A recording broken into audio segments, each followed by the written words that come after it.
Set.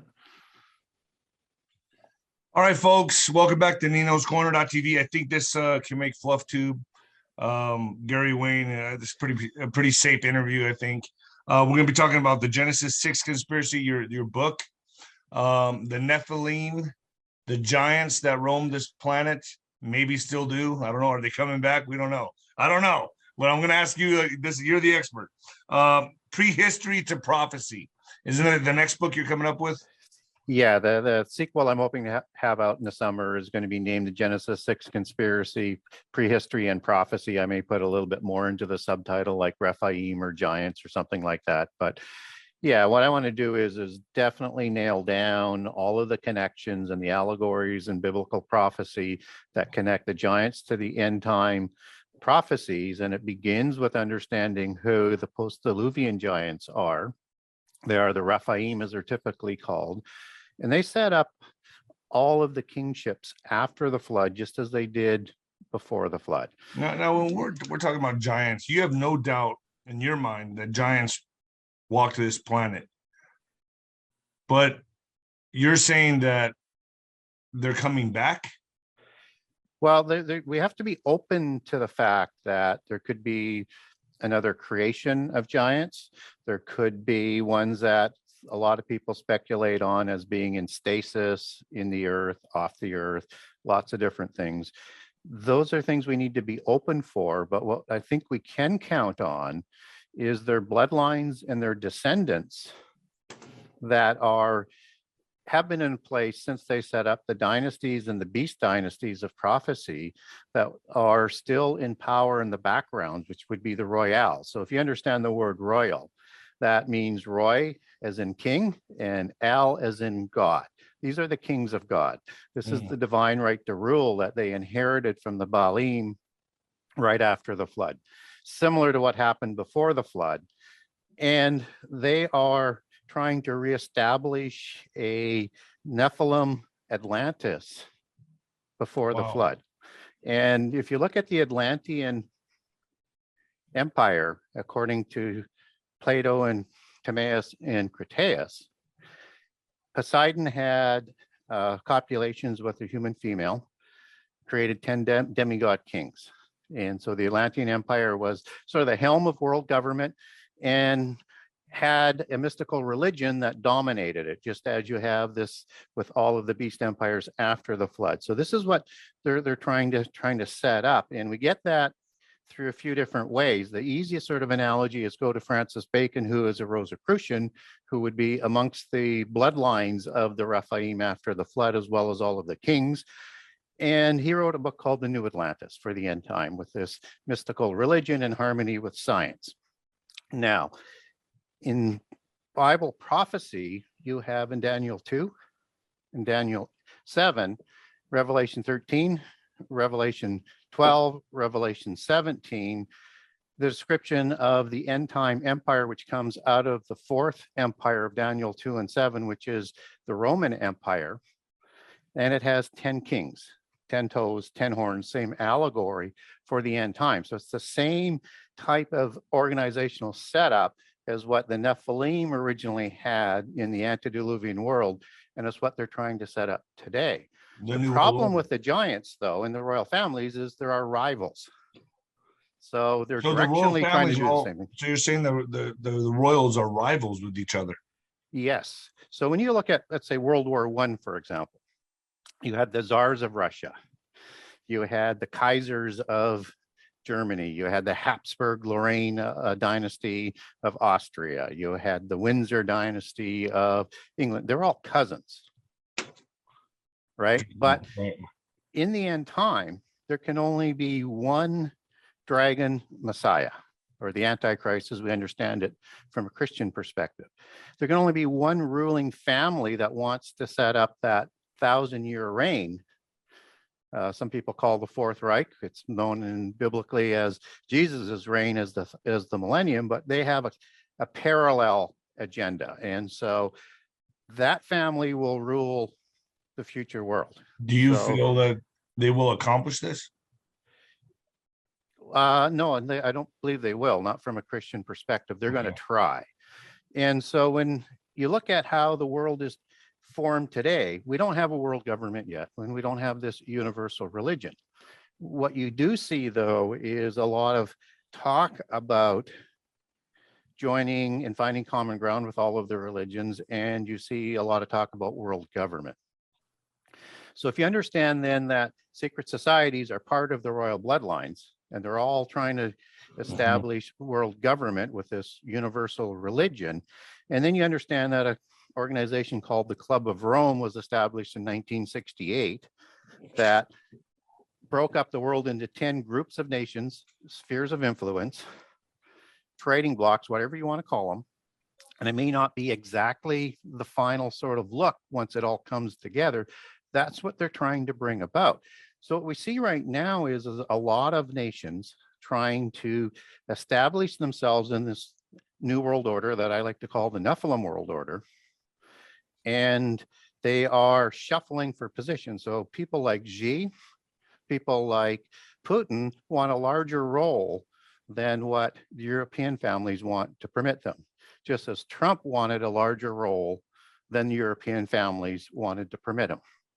So they're all fighting for position at this point in time to establish their empires based on bloodlines. And so, like, really, like when I talk to my audience, I'm saying it's humanity versus the New World Order, but this is like the backstory. This is like the real underbelly. This is what's really going on. Yeah. So if you start to understand that, then you can understand what's going on in the Ukraine today. Putin's not looking to put together his Soviet empire, although he comes out of that. He sees something bigger than that. He believes he's part of the bloodlines. So this is like the backstory of the backstory of the backstory. This is the truth. This is the nugget behind all of it. Exactly. So how he gets there is the name Putin comes out of nowhere in the 1850s, out of Kiev, out of the Ukraine, where his grandfather was from. There's no record of a Putin name. And he is the offspring of outside the legitimate marriage of one of the bloodline original czars of Kiev, which is the Putyanin. And so in that tradition, children born out of wedlock receive only part of the name. So his grandfather gets the name Putin as opposed to Putyanin. Okay. And so his family moves to St. Petersburg, where he gets involved in the Russian end. So the Kiev dynasty originally comes out of the Tartarian bloodlines of the Scythians, of the giants. And it's one of the branches of, and everybody's probably familiar with the Tartarian mythos. There's fact and there's fiction involved on that. But what we do know, the Cossacks and the Tartars were part of the Scythians that set up the Kiev dynasties, which were the Ryuks, bloodline kingships that eventually established in Russia, in Moscow, that the Romanovs took over from as sort of a secondary bloodline in about the 1600s. So what he wants to do is establish his old Tartarian empire based on the Kievan bloodline dynasties that he comes from. If you go over to President Xi, that's spelled XI, and that comes out of the Shah bloodlines or dynasties, which is XIA, which is the Western part of the Shah dynasties that all link back into prehistory into the Li family bloodlines. They are the dragon kings created by the dragon gods after the flood. And they were the bloodlines of the complete Chinese dynasty until communism took over. And he's from that bloodline. So when he's trying to reestablish and take Taiwan, Hong Kong, Southeast Asia, they would see that as at the peak of the Chinese empire. Now so all of them are battling right now for the right to rule the next 1,000 years. Yes. So where does Trump? We're going to see more people rise up, right? Because there's 10 kings that are going to be in 10 spheres of influence, right? So buckle up. So buckle up. This is about to get exciting. This is about to get crazy. Yeah, and I leave open the possibility that not all 10 kings are going to be pure bloodlines. There could be some, let's say, strongmen, so to speak. Maybe Trump is more of a strongman or very, very weak bloodlines, but he's not going to be one of those kings. Maybe his sons might be. Wow. So where does Trump fit into all of this? I mean, is he kind of like the wild card, and like where does he fit into all this? It's kind of strange. I mean, he made He a is a huge wild card. impact. I mean, I don't think he's going away. He's not, and he's not going away. But directionally, he's not changing the direction. What Trump was trying to do, and it's very similar to what Xi and Putin was trying to do, is he wants a larger role for the U.S. and his family in the future world order. It's not that he's against it. He just wanted a larger role. So we're going into the new world order regardless. Yes. And you get there generally through catastrophes. So in biblical prophecy, you have 4 birth pangs, which happens in the fig tree generation, which is the last generation, and it begins before the seals. And we're not in the seals yet, or the trumpets, or the wrath bowls.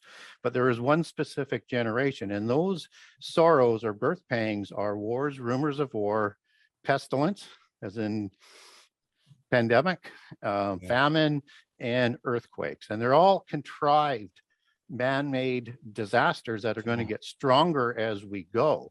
So all we're engineered, all engineered to cattle herd fearful people into the arms of the globalists to establish a world religion and a world government. What about this? What I'm seeing now on Fox News, and I've told everyone about this, that now that it looks like they're conditioning people to accept the alien alien agenda, like, well, I call it the agenda, but the alien question. You know, now they're coming out leaking files, disclosing UFO activity. Is that all part of this? It is, and you have to. There's always brainwashing and preparation going on so that people will accept the concepts that the globalists want to impose. And so the aliens, they come into the mix because there has to be a proper explanation that people might accept for where these beings come from. So they're getting ready to, so what you're saying is they're getting ready to reappear or come back to planet Earth as the kings, and we need to be willing to accept them when they come. Well, they may not be coming back as kings. They may be coming back as the puppeteers to the kings. So if you look at how the organizational structure is set up from a Christian perspective, you have the visible ones and the invisible ones. The visible ones are the ones who are their spurious offspring, which how they created the demigods and the Nephilim, Rephaim, from a human female and one of the gods or a fallen angel. So they're the visible ones with the divine right to rule from those gods. Wow. Right, to carry out the agenda to destroy humankind. And so the angelic rebellion is the source of that, and the creation of the Adamites is the resolution to the angelic rebellion. However, you have to account for all of these beings that were created by the fallen angels as they come back. Different groups, as you look in the alien mythos, there's reptilians, there's little ones, there's all sorts of different ones. You have to find a way to account for them, as well as the fallen angels, which the ancient alien mythos reduces to just highly advanced aliens. So we're all talking about the same kinds of beings. There's just different interpretations. But the real rulers of this planet, that the ones we need to, let's say, worry about really are the giants. How big were these people? What was the estimated size of these people? Well, we don't get a lot of dimensions before the flood, just mostly speculation. But before the flood, people will say 20 to 50 feet tall. Some people might say, 500 feet tall, but they're using the word L that is confused in some Enoch translations as cubit. A cubit would be 1.5 feet by a standard measurement, 21 inches by a royal measurement. So I don't think the giants were 300 cubits tall. Right. And we don't know really what the dimension of an L was, which is the more correct translation. So I'm comfortable with saying 20 to 40 feet tall. But what we do know is about giants after the flood is we get accounts from polytheism, let's say like Gilgamesh or Itzubar, which is the same giant. He is between 18 and 19 feet tall, using a royal cubit at 11 cubits. Some people has them at 12 cubits, but typically the general measurement out of the Ugaritic text, the epic of Gilgamesh from Sumeria and from the legend of Itzubar would be 19 feet tall, maybe 3 inches, and he'd be 7 feet wide using a royal cubit. These were monsters. So Og's how did we survive the flood and they didn't?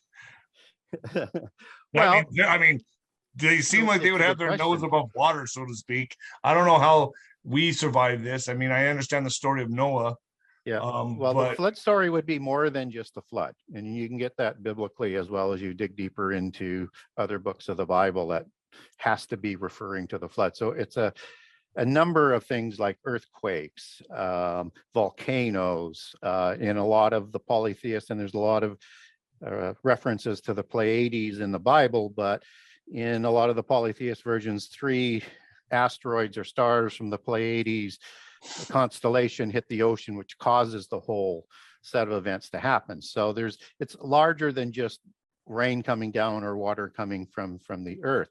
So we don't get told biblically exactly how giants show up after the flood.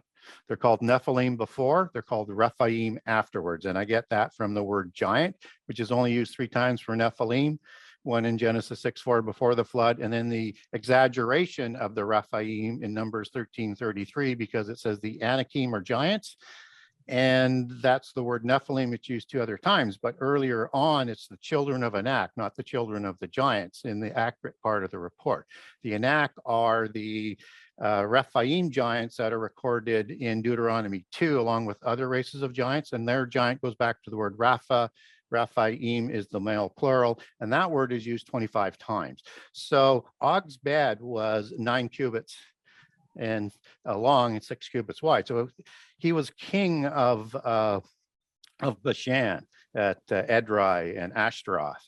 And so his dimensions would be using a royal cubit, I mean, or both, let's just say, he's going to be somewhere between 12 and 15 feet tall, wow. you know, in the bed. And he's going to be 4 to 6 feet wide, probably, to fit into the bed. Later on, we get Goliath, who is 6 cubits and a span. That's going to make him 9 feet 9 inches tall to 11 feet 3 inches tall. So even 400 years later, with more dilution in the size of the intermarriage that's going on, these are monsters. And they're called stout a lot of times in Hebrew words that mean stout, or as it's translated in English, because they were thought to have a height to width ratio of 2 to 1 versus the average of a human, which is 3 to 1. So they're built like WWF wrestlers and NFL linemen, and they were fleet of foot. They were the perfect warrior, and they were monstrous in size, and they tended to look like the angels that produced them. Let me ask you this. So what happens when, like, how come these giants, and believe me, I believe everything you're saying. I think they existed. I think the Smithsonian covers up the findings. So is that what happens when an archaeologist comes across a bone of one of these beings? Do they just get stopped immediately? The government comes in, starts taking control of the dig. Is that what happens? Essentially, yes, but I wouldn't put it as the government. So the Smithsonian Society was started by a donation by a fellow named Smithson, who funded it. And then it took some congressmen and presidents to form this, but they are reporting back to the Royal Society that was created by Rosicrucians and Freemasons on charter in 1662, which has been the source of science outside the church. They call themselves the last of the sorcerers, the first of the scientists, and all science and education still reports to them to this day. And the Royal Society is the one who's in control of that outside the church. Inside the church, they collect and hide just as much inside the Roman church as the Rosicrucians do. And they're all trying to control the information for their own agenda. They want to release it and manipulate it. And, you know, if people were to wake up all of a sudden and realize that all throughout our history, we've had this alien race from angels, gods, and human females who were created to enslave humankind. They created the whole nobility class, the whole royal bloodline class, the whole priest class, and they leave a small margin in the 4-class system that's been worldwide for slaves and for workers, which are the humans. So we're the slave race. We would rebel. We're the slave race. We're the slavery, yeah. And so every system that you see creates this small group of elite, whether or not it's from communism, at one end of the scale to right-wing fascism, because the other side is just left-wing fascism, or it's the hierarchical structure of the royal bloodlines. It's the feudal system. It's the caste system, and it's the same system all over the world, because all of the leaders of the ancient world had kept their genealogies as it passed down through the bloodlines, even to this day, that they can take their genealogies all the way back to the Rephaim or the Nephilim that they say they came from, all the other bloodlines that they would have intermarried with, that they call scioning or grafting in, to ennoble their bloodlines, and back to the fallen angel that originally created them. So let's take Prince Charles for just a quick example, so people don't think I'm talking off the cuff here. He says he's descended back, and you can Google this and get the article, get the interview. He says he's descended back to Vlad the Impaler. Okay, and Vlad the Impaler was part of Ordo Draconis and part of getting the dragon bloodlines back on the thrones in Europe in about 1400. And so he's inducted into the Ordo Draconis, or the Sarkani Ron. And he is a Tuatha De Danann type of imagery. He is red hair, pale skin, hazel eyes, versus the blonde hair, blue eyed, which is the other sort of skin color of this branch of the Tuatha De Danann, part of the 4 branches of the Indo-Aryans that show up after the flood. I won't go into all of that detail right now, but he was educated in Vienna at the School of Solomon, in a mystery school. He had an aversion to light. He was created as a allegory in the Dracula series. That's who it's based on. Wow. Okay. And the dragons were the Nephilim, because they had serpent faces from the Seraphim Watcher, Seraph being a serpent-faced watcher. And he takes his bloodlines back to the Scythians, to the bloodlines that come down through Hercules, through the Agraseti, as I recall that. Hopefully I didn't butcher that tribe of Scythians name. So Prince Charles has all of this that goes back to the Scythians, back to Hercules, which would be Zeus, but typically this branch takes their bloodline back to Khazadiel, or Tamil, as they also call them. That's in the book of Enoch. So there's obviously been some ennobling or grafting of bloodlines in there. So there's probably more sets than that simple one that goes back to sort of Hercules and Zeus. There's probably a number, but they keep those because that's where they fit in the hierarchy in terms of the purity and in terms of how many ennobling bloodlines that would make them more grander than others. So throughout history, we'd get like the Merovingians, who were the most ennobled bloodline to that time. Right. And then you get the Stuarts, which are even more ennobled because they have even more bloodlines that are grafted in. Where do the reptilians fit into all this? Well, they've got a few different areas where you could sort of fit them in terms of the alien. Yeah, I'm guessing there's multiple species on this planet. Yeah, there could be. So you've got the Nephilim, who look like serpents. That could be one of them, right? If they're still alive. You've got the Nakash, which is the serpent, intelligent, walking, talking human being that's in Eden before he loses his intelligence, his voice, his legs, his arms, and is punished for deceiving Eve and Adam to eat from the tree. Some of those could be saved. Then there's another group in the elementals, which is a sort of an established sort of group within the organizational structure here. And they've got 3 groups of little people that would include the gnomes, which are a group of them are little gray ones who have flying machines, do sexual experiments. They're described exactly like the grays in the alien mythos. But the 4th group of the elementals is the salamanders, which are taller than the little people, not as tall as the giants, and it's another class. So there could be several groups of reptilians, and reptilians are tending to be higher than the elementals, lower than the Nephilim.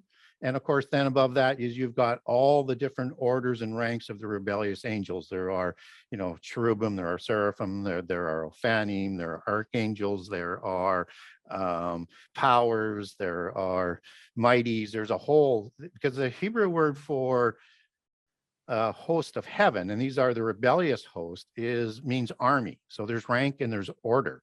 right? So, and there's a lot of them. So they need a plausible story for who all of these people that are going to show up that we're being told are from other planets. I think they're more from interdimensional as opposed to other planets. And because portals seem to sort of cross over into all sort of belief systems into different dimensions. So, man, this is just this. I can go in so many different directions with this. So what we're seeing right now, what we're witnessing right now in the world, on the news, everything happening with the hijacked, the administration that hijacked the presidency, the whole thing. This is all about, when it comes to the core of it, this is about who's going to dominate the planet for the next 1,000 years, and they're jockeying for position right now. Yes. Like the bloodlines won't be completely eliminated, although they'll try and eliminate some of each other, but they'll have a secondary position for that 1,000-year reign that they want to set up. So there'll be one Antichrist. So you're going to see Antichrist figures rise up. And biblically, we're told in the epistles of John and in Mark and in Matthew that Jesus warned there would be many Antichrists. So we're going to see Armageddon type wars that aren't going to be Armageddon, and they're going to have Antichrist figures who are jockeying for position, who aren't the true Antichrist. And by the time you get to the main war, which is the Gog war in Ezekiel 38 and 39, Joel 1 and 2, and that Revelation 9 war, that's the counterfeit war that looks like Armageddon, because you're going to see 33% destruction of all the people and all of the planet in that war. And Antichrist is going to take credit for that and then come in as Jesus would at Armageddon, which will happen 3.5 years later.